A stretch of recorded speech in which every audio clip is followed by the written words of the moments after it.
네, 안녕하세요. 이제 부동산 학개론 기본 강좌 34강을 하도록 하겠어요. 34강의 주제는 352페이지에 나오는 이제 주택 담보 대출을 받았을 때 그 상환 방법에 대한 설명이 나오는 겁니다. 오래전부터 이제 그 전설적인 그 역사와 전통을 가진 시험 주제가 되고요. 뭐 지문은 뭐 더 이상 낼 건 없고, 그 계산 문제가 이제 출제를 하고 있습니다. 두 가지가 대표적입니다. 원리금 균등 방식하고 원금 균등 방식이 대표적입니다. 최근 원금 균등부터 나왔는데, 기본적으로는 대출을 상담을 할 때 은행에서는 원리금 균등으로 많이 유도를 해요.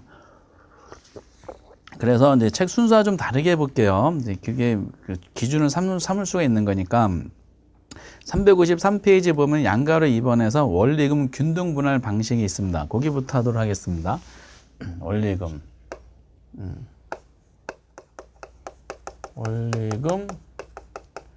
균등 분할 상환 방법. 명칭에 이게 나오지 않아요?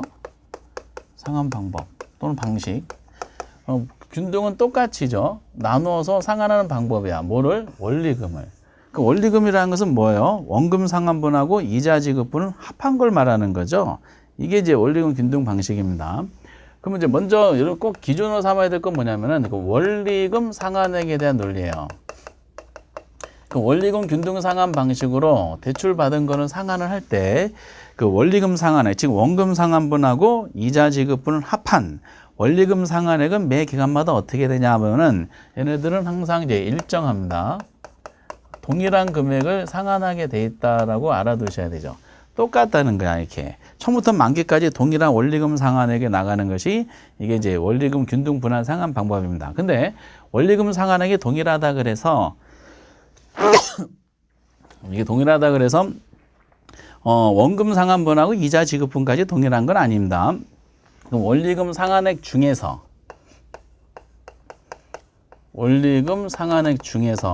그 원금이 차지하는 비중이 있어. 원리금 상환액 중에서야 원금이 차지하는 비중입니다. 원금이 차지하는 비중은 어떻게 되냐면은 요거는 점점 증가합니다. 점점 증가하고요. 그리고 이제 이자가 원리금 상환액 중에서 이자가 차지하는 비중이 있습니다. 그럼 이자가 차지하는 비중은 점점 어떻게 된다? 얘는 점점 감소하게 돼 있어요. 그래서 점점 증가하는 원금 상환 비중과 점점 줄어드는 이자 상환액 비중이 합쳐진 원리금 상환액은 일정하다는 겁니다. 그래서 이게 전부의 문제가. 근데 이거를 그래프하고 이제 그래프 자체적으로 냈을 때 그래프하고 그 계산 문제 형식으로 이해하는 게 엄청 중요합니다. 이 내용이 이제 353페이지 간단하게 되어 있어요. 거기 이런 말도 있죠. 매기 상환은 원리금 상환의 균등한 방식이다. 저쩌고 이렇게 언급이 됐고, 나머지 비교하는 것은 이제 어차피 나오죠. 그래서 맨 밑에 보면은 원금 상환이 적고 이자 지불액이 많다. 그 후계는 반대가 되겠지. 그러니까 원금 상환액은 점점 늘어나고 이자의 지급은 점점 줄어든다는 뜻입니다. 그래서 이거를 그림으로 이해하셔야 돼. 이 대출 상환 방식에 대한 내용은 기출문제는 1회부터 나온 걸 전부 다 합쳐봐도 그래프 4개에 대한 이해도가 있잖아요. 그 100% 다 해결이 돼요. 진짜 틈도 없이 100%가 해결이 되는 겁니다. 그럼 저희들이 은행에 대출 받으면 상환하잖아. 상환하면 본인의 대출 계좌 정보가 생겨요. 그럼 대출 계좌 정보가 생기면은 만약 20년 상환이다. 그 240개월 동안 갔거든요. 보통 월 상환이니까. 그럼 240개월 동안 상환할 때 이게 본인이 상환한 내용이 다달이 막 나옵니다. 그럼 상환 조건표가 보면은 원금 상환액, 이자 지급액, 원리금 상환액, 그리고 마지막에 대출 잔금 이렇게 쭉 나옵니다. 그러다 보니까 이제 이 다달이 상환한 거를 좌표에 찍으면 점이 막 찍히고, 상환한 거를 점을 쭉 연결하면은 이제 선이 나옵니다. 그 질문은 보통 3가지를 질문하겠죠. 원리금 상환액은 어떻게 되고, 원금 상환액은 어떻게 되고, 이자 지급액은 어떻게 되냐. 그럼 3개를 질문하다 보니까 3개의 그래프가 나오게 될 겁니다. 이게 이제 이 대출 만기니까 여기다가 이제 만기가 이제 정해지고요. 기간이 만기가 있으니까. 근데 항상 이제 처음부터 끝까지 일정하게 나가는 게 있죠. 이게 일정이에요. 일정한 거 이거 뭐라 그런다? 이거를 원리금 상환액이 이게 일정한 거야. 그래서 원리금 균등 방식입니다. 끝까지 항상 일정해. 근데 왜 일정하냐면은 이게 투자론에서 이미 했어요. 원리금 균등 방식으로 대출 상환 받은 거를 상환할 때 대출 받은 돈 있죠? 대출 받은 돈 곱하기 뭐 한다? 저당 상수한다 그랬어요. 저당 상수에서 금리 정해주고 이자율과 기간을 정해주다 보면은 저당 상수가 계산이 되면은 저당 상수를 대출 빌린 원금에다 곱하면은 매기간 상환한 원리금이 이렇게 나오게 됩니다. 그래서 이제 이런 부분이고, 그런데 점점 이제 줄어드는 게 있겠지. 초반에 많다가 점점 줄어드는 거. 당연히 뭐가 줄어드냐면은 이자가 줄어들어요. 그럼 이자는 왜 그러냐면 전년도 말입니다. 생략하겠어요. 전년도 말 대출 잔금입니다. 전년도 말 대출 잔금에다가 곱하기에는 이자율을 하는 거기 때문에 그래요. 근데 저 이자율이 무슨 이자율을 가정하냐면 고정금리를 가정하는 겁니다. 이렇게. 그러니까 이자율보다는 저당 상수가 항상 커야 돼. 왜 이제 여기는 저당 상수는 이자율뿐만 아니라 대출 기간, 즉 원금 상환분도 고려하는 거기 때문에 그렇습니다. 그런데 이자율은 고정금리에도 불구하고 이자액이 점점 줄어드는 것은 왜 줄어들어요? 잔액이 줄기 때문이다라고 이제 판단하셔야 됩니다. 그래서 이제 이자액은 점점 주는구나. 점점 원리금은 일정한데 이자가 차지하는 비중이 점점 줄어들어. 그럼 이자가 점점 줄어드는 그 나머지는 뭘로 채우느냐? 원금으로 채우는 방식이에요. 원금은 종속적으로 계산이 됩니다. 그 원금 상환액은 점점 증가하잖아. 이자는 점점 감소하고 원금 상환은 점점 증가하게 되는 거 때문에 그 책에도 나왔듯이 대출 초반에는 그래서 뭐가 더 많냐면은 원리금 상환은 일정한데 이자가 원금 상환보다 더 많다는 거지. 근데 이제 여기서 또 하나 내용은 그럼 매 기간마다 그 원리금 상환하면 그 안에 이자하고 원금이 있을 거 아니에요. 그런데 이자가 감소한 크기하고 매 기간마다 원금이 증가한 크기 있죠? 이 두 가지 크기는 항상 일정하게 됩니다. 그래서 원리금 균등 방법은 원리금은 일정하고 이자는 점점 줄고 원금 상은 점점 늘어나지만은 그 크기가 뭐냐니까 매 기간마다 이자가 감소한 만큼 원금 상환액이 증가하는 방식이다. 이렇게 되는 겁니다. 요거를 이제 꼭 기억을 해 주셔야 돼. 이 내용들을 이제 우리는 세 번째로 그러면 이제 계산으로 한번 연습해 보는 겁니다. 계산이 때마침 작년에 잘 나왔어요. 지금 354페이지 보면 이제 29회 때 나왔던 기출문제가 있습니다. 보통 1회차 거를 원리금 균등 물어봤는데 이때는 2회차 걸 물어봐가지고 좀 괜찮았었어요. 거기 보니까 이제 A씨는 8억 원의 아파트를 구매하기 위해서 은행으로 4억 원을 대출받았다. 은행의 대출 조건이 다음과 같을 때 A씨가 2회차에 상환할 원금과 3회차에 납부할 이자액을 순서대로 나열하시오. 이렇게 표현한 거죠. 그러면 계산하면 되잖아요. 뭐 별건 없겠지. 그러면 1회차 걸 한번 보실까? 1년치 때. 연상한 조건이죠. 저당수 0.087 원리금 균등 방식이다라고 했어요. 그럼 기본적으로 그럼 이제 이렇게 나왔을 때 원리금 상환액을 계산해야 돼. 원리금 상환액은 어떻게 계산한다고? 빌린 돈 곱하기 저당 상수예요. 빌린 돈이 얼마 빌렸다고 나왔어요. 빌린 돈이 8억 원 아파트를 구매한 은행으로부터 4억 대출받네. 4억의 대출액이야. 그럼 저당 상수가 주어지겠지. 저당수 안 주어지면 안 돼요. 저당수 주어져야 문제 풀 수 있어. 저당수 못 구하기 때문에 그래. 저당 상수는 0.087이 주어졌죠? 곱하기 0.087 하면 되겠지. 그럼 뭐가 나와? 대출원금 나왔고 저당수 나왔으니까 47이 28, 48이 32 해가지고 그 원리금 상환액이 계산이 되는 거지. 그 원리금 항상 일정하니까 그 원리금 상환액 보면 348만 원이 나옵니다. 밑에 해설이 나오죠. 빌린 돈 곱하기 0.087. 그러면 3,408만 원이 나오는 거죠. 첫 해에 3,480만 원이 이게 뭐다? 원리금 상환액이 이렇게 되는 겁니다. 3,480만 원. 이건 항상 똑같을 거야. 3년 차까지 지금 여쭤본 거니까 2년 차 때도 그렇고 3년 차 때도 그렇고 3,480은 뭐 다 동일한 내용입니다. 그 이제 뭘 계산하냐면 이자를 계산해야 돼요. 이자는 이제 어떻게 계산한다고요? 이자는 대출 잔액 곱하기 이자율이야. 근데 첫 해 걸 한번 볼까? 첫 해 것은 갚은 게 없잖아. 갚은 게 없으면 그냥 4억이 되겠지. 4억에 대해서 이자율이 몇 %다. 고정금리니까 이자율이 지금 매년 몇 프로 나왔냐면 6%가 나왔잖아요. 그럼 여기다가 6% 0.06 하면 되겠죠. 그럼 이제 4억 곱하기 0.06 하면 2,400만 원이 나오잖아요. 그래서 이자는 2,400만 원이구나. 그럼 이제 그 원금 상환액이 1년 차권은 나왔잖아요. 왜? 이 원리금이 이제 3,480이고 이자가 이제 2,400이니까 그 이자하고 원금 상환액 두 개 더한 게 원리금이듯이 그 원리금에서 이자를 빼면 되지. 원리금 이자 빼면 이게 원금 상환액이 나오죠. 그럼 3,480에 2,400 빼면은 1,080만 원이 이제 원금 상환액이 되는 겁니다. 옛날에는 요거 정도만 이제 나왔었어요. 그런데 이제 지금 질문한 것이 뭘 물어봤냐면 2회차 상환할 원금을 이제 물어봤죠. 그럼 2회차까지 물어보는 거야. 그러면 원리금 상환 3,480은 똑같아요. 그러면 뭘 계산해야 돼? 2차 년도에 잔액을 계산해야 됩니다. 그럼 2차 년도 잔액 계산하면 이제 첫 해 빌린 돈이 4억이었다가 첫 해 얼마 갚았어? 그렇죠. 1,080만 원을 갚았을 거 아니야. 그럼 잔액이 이제 얼마가 나와요? 4억에서 1,080만 원 빼면은 3억 8,920만 원인가? 요 정도가 되겠지. 4억에서 이거 빼면은 1,080만 원이니까 1,080만 원. 그렇게 되겠네요. 그럼 여기에다가 곱하기 이자율이 0.06이 되는 겁니다. 그러면 이제 요거 계산기가 있어야 돼. 389-2000에다가 0.06 하잖아요. 그럼 이자가 2회차 이자가 오른쪽에 해설이 나오듯이 얼마 나오면 2,335만 2천 원이 나오네요. 눈이 침침하지? 2,335만 2천 원이 나옵니다. 그럼 여기서 원리금은 3,880이고 2,335만 2천 나왔으니까 여기서 이걸 빼면 됩니다. 이 빼면은 이제 밑에 동그라미 이제 6번의 원금 상환액은 여기서 이거 빼면은 1,144만 8천 원이 나왔어요. 요것을 먼저 계산해야 돼. 지금 두 개를 물어봤으니까 2회차 원금 상환액이 요거죠.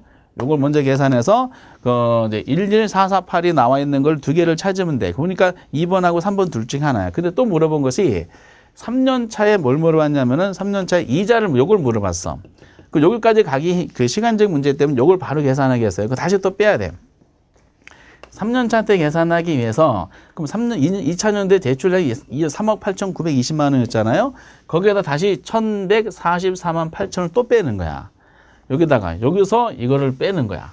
그걸 빼면은 이제 거기에 그 잔액이 얼마가 나오냐면은 3억 7,775만 2천 원이 나와.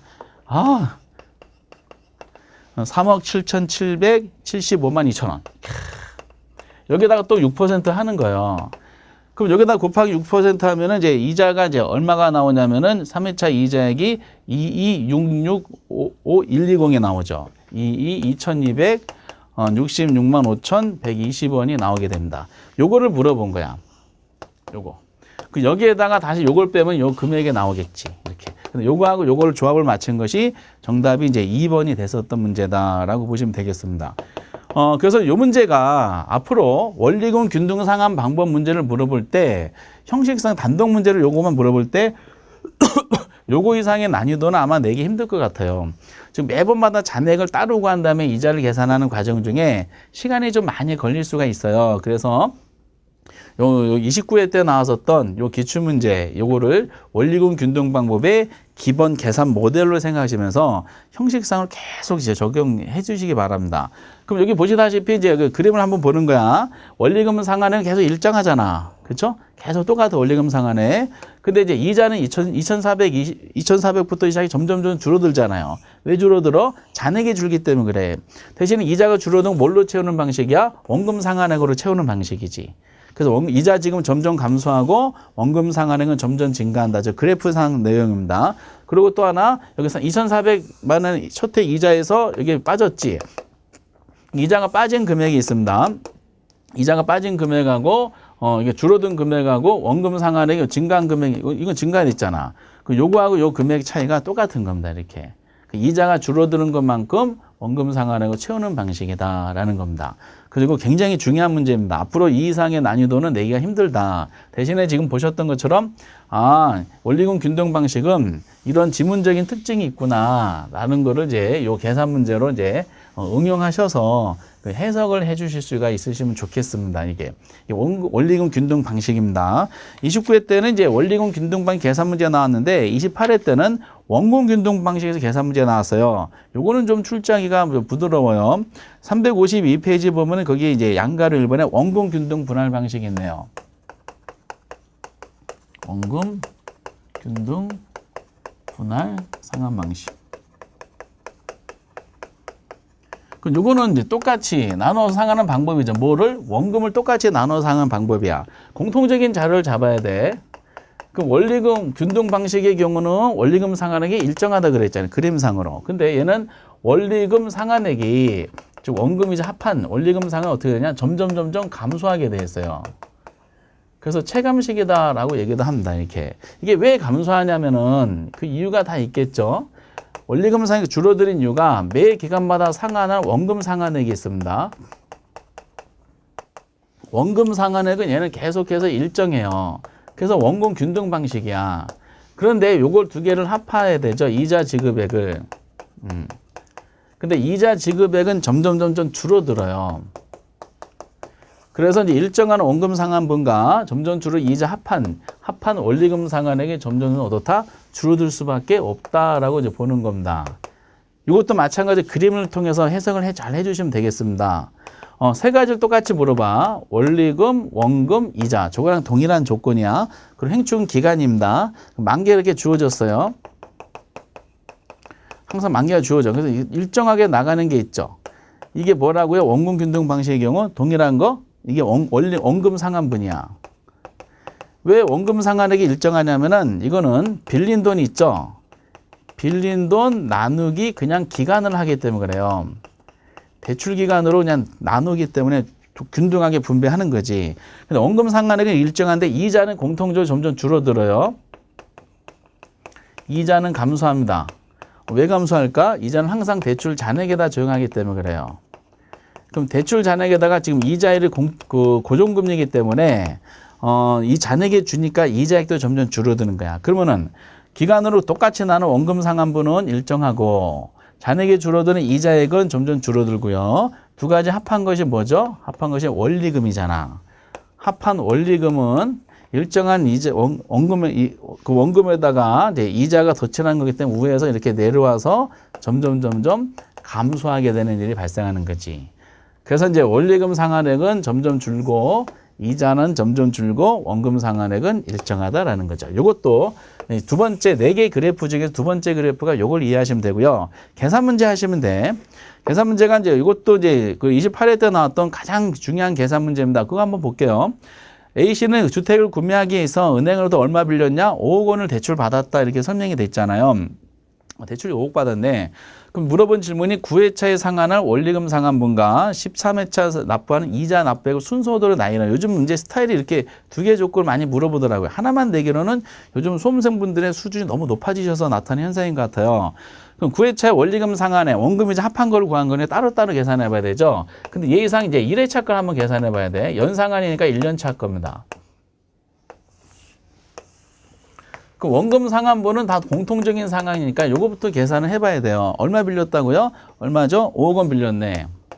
몇 년 기간이다? 연상한 조건인데 연 단위로 매기만 상환하라? 20년이네. 그럼 5억 원을 그냥 20으로 나누면 되죠? 그럼 얼마 나오냐면 2,500만 원이 나옵니다. 그래서 원금 상환액은 2,500만 원이야. 이자를 계산해야 돼요. 이자. 그러면 이제 첫 해는 갚은 게 있어 없어? 첫 해는 갚은 게 없어. 그냥 5억이죠. 이자가 그게 얼마 줘줬냐? 이자가 5%가 줘줬네. 여기다 5% 0.05 하면 되겠네요. 그럼 5억에다가 0.05, 5, 25죠? 2,500만 원입니다. 이자가. 그러면은 원리금 상환액은 얼마가 나오냐면 원리금 상환액은 5천만 원이 됩니다. 첫 해는 원금은 2,500 갚고 이자도 2,500이고 원금은 이제 원리금은 5천만 원 상환하는 게 첫 해의 구조입니다. 근데 그걸 물어본 건 1회차 걸 옛날에 1회차 걸 물어봤지 1회차 걸 물어본 것이 아니라 지금 뭘 물어봤냐면은 9회차 걸 물어봤어요. 이거는 이제 충분히 가능해요. 왜? 원금 균등 방식 매기간마다 잔액이 일정해 줄기 때문에 그래. 그럼 9회차 때 원금 상환분 당연히 얼마다? 2,500은 동일한 상태입니다. 이자를 계산해야 돼. 그런데 9회차 걸 물어봤어요. 그럼 몇 회까지 갚았어? 몇 회까지? 8회까지 갚았을 거 아니야. 얼마씩? 2,500만 원씩 8번 갚았어. 그럼 2,500 8번 갚으면 8, 5, 40, 8, 2, 16이니까 2억을 갚았을 거 아니에요. 그럼 잔액이 얼마가 남았어? 첫 회 거 말고 9회차 때 계산하려면은 얼마? 5억 중에서 2억 8회까지 갚았으니까 3억이 남았어. 3억의 몇 퍼센트? 5%야. 3억에 5% 얼마다? 5, 35니까 1,500만 원이야. 그러면 이제 9회차 때 상환할 원리금을 먼저 물어봤으니까 이건 합치면 4천만 원이 나옵니다. 그럼 4천만 원을 이제 보기 중에서 우선 찾아보면은 1번, 2번 둘 중에 하나입니다. 근데 세 번째 걸 물어본 것이 13회차에 납부할 이자를 또 물어봤네. 13회차야.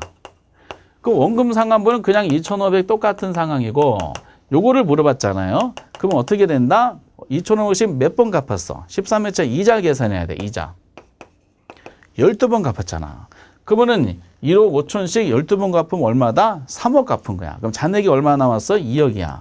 2억이 몇 퍼센트? 5%니까 1,000만 원이네. 그래서 지금 요것이 얼마냐 물어본 거죠. 그럼 두 개 합하면은 이제 3,500만 원이 되네요. 그 4천하고 1,000만 원 조합 찾는 게 이제 정답입니다. 이 문제 반드시 연습해 주셔야 돼. 아까 이 원리금 균등 방식은 29회 때 문제를 기본으로 베이스 깔아놓고 그 이상의 난이도 안 나올 것이고 원금 균등 방식은 이제 이게 기본 모델이고 이거보다 난이도 높게 나올 수도 있어요. 근데 어쨌든 뭐 이런 식으로 기본 모델 연습해 주셔야 됩니다. 이렇게. 그럼 특징 한번 볼까? 원금 균등 방식의 경우는 지금 이제 예제가 나왔던 것처럼 빌린 돈은 기간으로 똑같이 균등 변분하다 보니까 원금 상환액은 항상 이렇게 일정하게 갚아요. 똑같죠? 원금 상환액 일정에. 그리고 이자는 점점 줄어들죠. 2,500 쭉쭉쭉쭉 줄어들고 있어요. 왜 줄어들어? 잔액이 주니까. 잔액. 그리고 이제 합친 두 가지 합한 원리금도 어떻게 돼? 계속 줄어들고 있잖아. 이렇게. 그래서 이제 항상 이 문제를 기본 모델로 생각하시면서 잘 준비해 주시기 바랍니다. 최근에 이제 계산과 연관돼 가지고 이 두 가지 방식에 대한 아주 좋은 문제들이 이제 등장을 했어요. 근데 이거 다 할 수 있는데 이게 보통 한 가지가 아니라 두 개를 물어보는 과정이 보니까 시간적인 이제 세이브가 못하게 만드는 걸로 이제 추정이 됩니다. 작년 건 특히 그랬었죠. 이렇게 딱딱 안 떨어지게 하니까. 그래서 엄청 중요한 요 두 가지 기준으로 해야 됩니다. 그런 다음에 우리는 세 번째 그래프입니다. 이걸 비교하는 내용들이 나와요. 그래서 우리 책에서는 이제 355페이지 밑에 4번 보니까 원금 균등 원리금 체증식 비교하는 것이 그 다음 페이지까지 쫙 설명이 되어 있어요. 잘 설명이 되어 있으니까 이제 그림으로 추정만 할 수 있으시면 돼요. 그 세 번째 그래프가 뭐냐면 비교하는 상황으로 그 원리금 상환액을 한번 비교해 보는 거야. 세 번째 그래프. 원리금 상환이니까 종축에다가 질문하고자 하는 원리금을 이렇게 잡아 놓는 겁니다. 원리금 잡고 횡축에 대한 기간을 잡아서 만기가 이렇게 주어져요. 세 번째. 그러면 돼. 매 기간마다 원리금 상환액만 질문하는 겁니다. 이게 일정한 방식이 있죠. 일정하게 나가는 거. 이걸 뭐라 그런다? 원리금 균등 분할 상환 방법이다라고 그랬어요. 원리금 일정이에요. 근데 점점 줄어드는 방식이 있죠. 점점 감소한다. 이게 뭐라고요? 원금 균등 분할 상환 방식이라 그랬습니다. 이거죠. 그래서 보통 자주 질문했던 것을 대출 초기를 많이 물어봤어. 대출 초기는 두 가지 방법을 비교했을 때 어느 것이 더 상환 부담이 크다? 그렇죠. 초반에는 원금 균등 방식이 원리금 균등 방식보다 더 상환 부담이 크다라는 거를 이 그림으로 이해하시면 다 됩니다. 초반을 위주로 물어봅니다. 근데 여기다가 하나 더 칠하게 됩니다. 그게 오른쪽에 보니 바로 위에 355표 위에 보니까 양가로 3번에 체증식이라는 게 있어요. 원금 균등, 원리금 균등만 가지고 지문이 이제 한 개에 봉착해가지고 체증식 또는 점증식 방식을 하나 집어넣습니다. 그럼 점증식의 체증식에 대해서는 딱 세 가지 정도만 공부하시면 돼요. 첫 번째는 개념이야. 원리금 상환액이 점점 어떻게 돼? 얘는 초반에 적다가 점점 어떻다? 증가하는 방식이 뭐다? 체증식 방식입니다. 그러니까 초반을 물어보다 보니까 원리금 상환의 규모가 원리금 균등을 기준으로 질문했을 때 원금 균등과 비교하면 상환 부담이 더 작아요. 원리금 균등이 원금 균등보다. 상환 부담이 제일 큰 게 원금 균등이야. 근데 원리금 균등을 체증식과 비교한 지문도 있어. 그럼 체증식에 비해서는 원리금 균등이 더 상환 부담이 커. 그러다 보니까 초반부에 1회차 초반부에 어느 게 원리금 상환의 부담이 가장 큽니까? 라고 했을 때는 원금 균등 1등, 원리금 균등 2등, 체증식이 꼴등이 되는 겁니다. 이렇게 세 가지 비교했을 때. 그리고 이거를 암기가 아니라 그림으로 그려가지고 구조적으로 해석하면은 현장에서 실수하지 않고 맞출 수가 있어요. 어쨌든 체증식은 요거 하나고 또 하나 두 번째는 체증식을 선호하는 계층에 대해서 질문을 하는 것 같아요. 예, 최근에도 한번 나왔었죠. 최저임금은 초반에 부담이 적고 나중에 부담을 크게 하는 방식입니다. 이렇게. 이게 최저임금에 대한 특징이야. 그러다 보니까 초기 소득이 낮은 계층들이 좀 원할 수밖에 없지만 은행 입장에서는 소득이 낮아가지고 좀 혜택 줬는데 나중에 못 갚으면 어떻게 될까라고 걱정되거든요. 최저임금에 대해 선호하는 사람들은 주로 이런 걸 선호하는 것 같아요. 소득 증가가 예상되는 개인. 그리고 매출액 증가가 예상되는 기업. 이렇게 이제 해당됩니다. 그래서 이제 소득 증가 예상되는 보통 개인들은 뭐 연령대를 따지면은 기본적으로 젊은 계층들이 많이 있을 거 아니에요.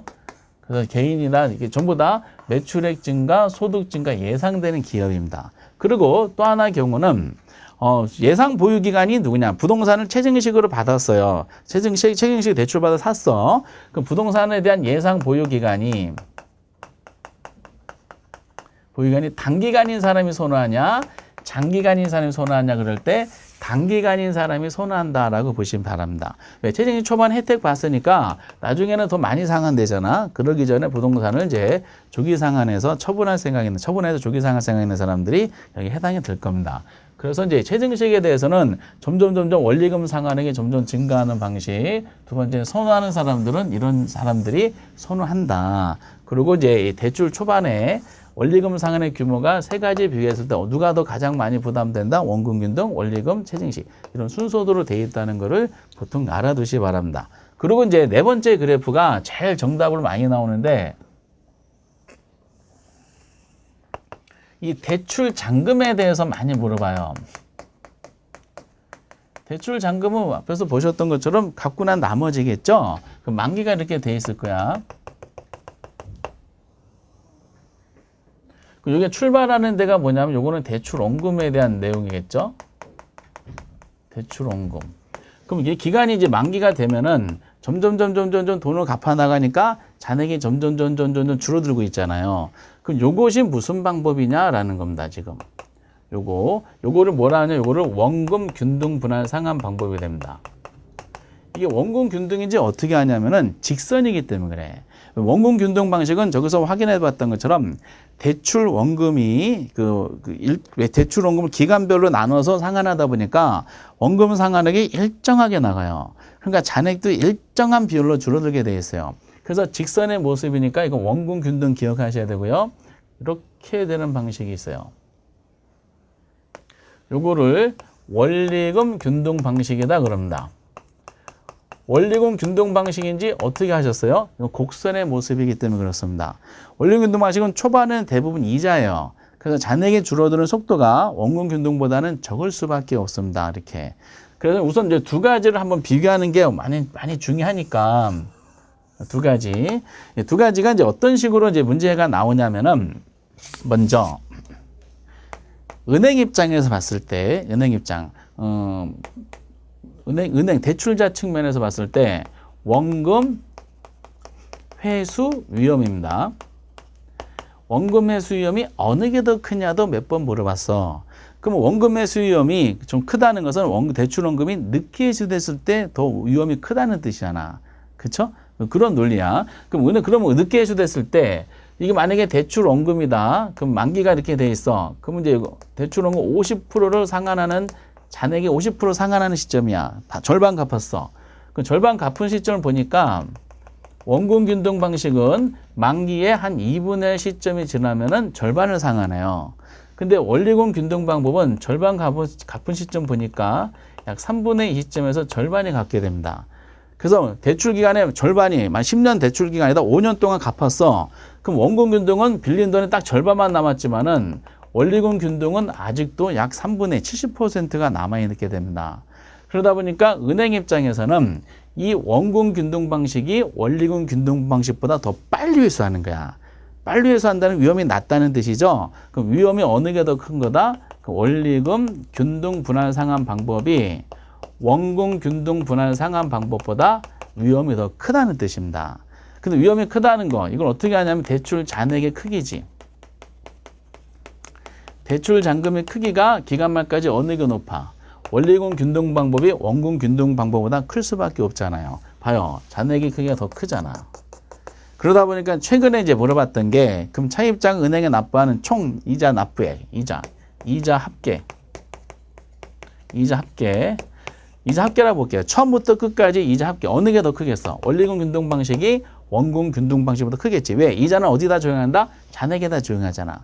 잔액이 높으니까 그만큼 이자 합계는 원리금 균등 방식이 더 높아. 그리고 또 이자만 물어본 것이 아니라 차입자가 은행한테 상환하는 총 납부액 물어봤어요. 총 납부액의 크기. 총 납부액은 대출 원금 플러스 이자 합계를 말합니다. 똑같은 논리죠. 이게 더 클 수밖에 없습니다. 이렇게. 그래서 그림을 통해서 보면 돼요. 이 모든 논리가 잔액이 원리금 균등 방법이 원금 균등 방법보다 높다.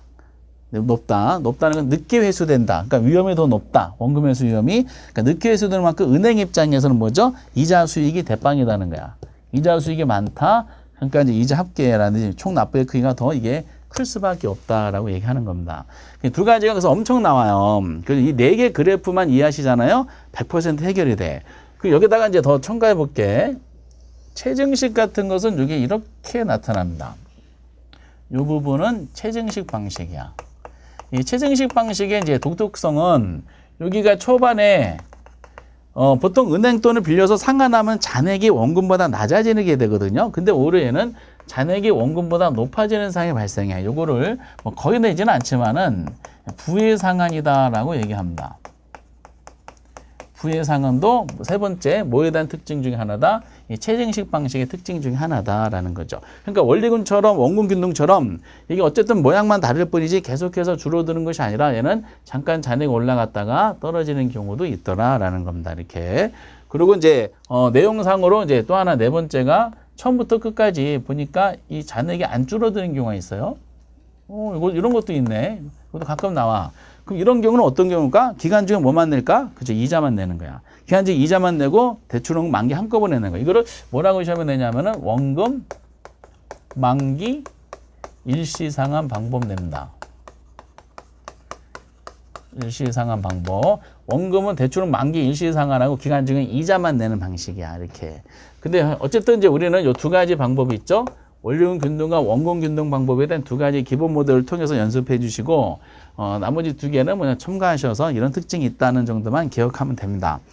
그래서 이제 이게 355페이지부터 357페이지까지 지금 쭉 기출문제 나온 거를 쭉 나열을 하고 있네요. 엄청 중요한 겁니다. 그래서 여러분들이 어떤 경우든지 이제 잘하면은 352부터 시작해서 357페이지까지 내용이 두 문제가 출제될 수도 있다는 어떤 이제 확률적인 측면을 가지시고 이 세 가지 원리금 균등, 원금 균등 체증식을 꼼꼼하게 보시되 암기하지 마시고 꼭 책에 있는 것이 그런가 진짜가 아닌가 판단하기 위해서 그림을 통해서 해결하시면은 나중에 이게 점점 시간적으로 나중에 정리할 때 점점 공부 시간을 세이브할 수 있는 큰 중요한 요인이 되는 수단이 될 거예요. 그래서 이제 여기까지 이제 하고 그리고 357페이지 대출 가능 금액 계산하는 게 이게 LTV하고 지금 DSR 이런 걸 적용시킨 문제를 한번 우리가 구분해야 된다. 근데 이게 옛날식 문제를 가지고 했기 때문에 그래서 우리는 요거는 별도로 나중에 이제 특강 같은 거 할 때 제가 계산 문제 특강은 이쪽에서 안 하기 때문에 별도의 특강 같은 어떤 테마별로 어떤 주제를 삼아서 할 때 요거는 별도로 만들어서 한번 해보도록 하겠습니다. 좀 추세를 한번 봐야 될 것 같아요. 어느 정도까지 DSR이 적용되는지 봐야 됩니다. 그래서 이제 여기까지 이제 아까 부동산 금리 기본하고 고정금리랑 변동금리 그리고 대출 상환 방식 그리고 이제 그 대출 그럼 얼마 받는 거 결정 이걸 안 했다 하더라도 5문제 금융론이라고 최대 5문제든 벅찬데 최대 5개를 봤을 때 그 2문제에 해당되는 이미 공부하시면서 출제됐다라고 판단하시기 바랍니다. 나머지 부분 자줄구레하다기보다는 테마별로 잡아야 될 것이 있어요. 이제 하나씩 나오는 게 있는데 360페이지 보면은 이제 유동화 제도라는 게 있어요. 그 유동화 제도가 어떤 의미를 가지는지 이걸 다음 시간에 한번 살펴보도록 하겠습니다. 그래서 유동화 제도 그리고 리츠 PF 이런 거 있는데 이제 리츠는 법이 개정되기 때문에 다음에 해보도록 하고 이제 우선은 유동화제는 법률 개정과 관계없어서 다음 시간에 정리 한번 해보도록 하겠습니다. 여러분들 여기까지 하겠어요. 대단히 수고하셨습니다. 감사합니다.